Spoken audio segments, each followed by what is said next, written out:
when your profile pic looks so great, it doesn't look like you anymore. You end up wasting everyone's time, including yours. Yeah, I get what you're saying with that. Now, you want your profile picture to look really, really, really great. You want it to be the best version of you.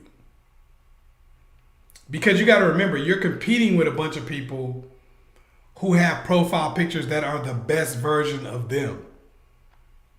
You see what I'm saying? And most people expect there to be a little bit of a change from a profile picture.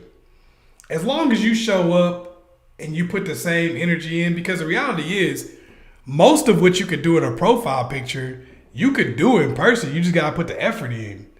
So if you put makeup on, if you was working little angles and stuff like that, you can actually do that in person with the right clothes, the right makeup, right hair. You can do all of that. So I don't think it's a bad thing to put your best foot forward when you take your profile picture. If you know you're already really good looking anyway, then you really don't. It really ain't gonna be that big of a deal. Most of the time, you're probably gonna get a lot of attention off your picture anyway. But I'm just saying, put your best foot forward.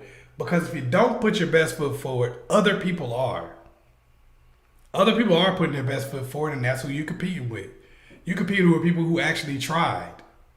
You get what I'm saying? This is where a lot of people who have natural talent, looks, things of that nature, that like things that fall in the natural category. This is why people who do things naturally struggle more than anyone. Because when you have things naturally, you don't think of all the hustles and all the little moves and things you got to do to get what you want out of life. You get what I'm saying? When you don't have a lot of things naturally, sometimes you're like, okay, I got to do this. I got to make sure I put on the right thing. I got to make sure I set myself up to win, because you don't have it all just naturally.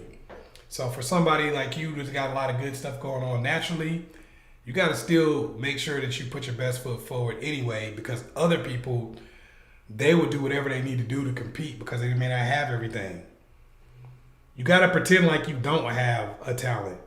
It's just like if you're playing sports.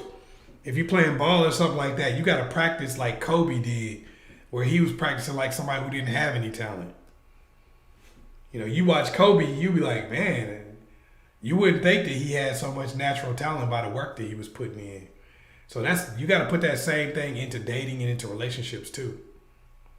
Pops, I'm hurt. She done left me, man. What you think I should do? Boy, back in my day, all you had to do was go to her job and you cry and you get down on your knees. You beg and plead for her sympathy. I'm telling you, boy, that's all you gotta do. Pops, you talking about stalking her. That's a crime now. Yo, it's your man, ChazzEllis. And I know y'all tired of getting the same old 1965 game that never works. Well, click the link below and check out 9 ways to get your ex back. This is cold-hearted game where I give you different techniques to turn the tables on your ex and get them chasing you for a change.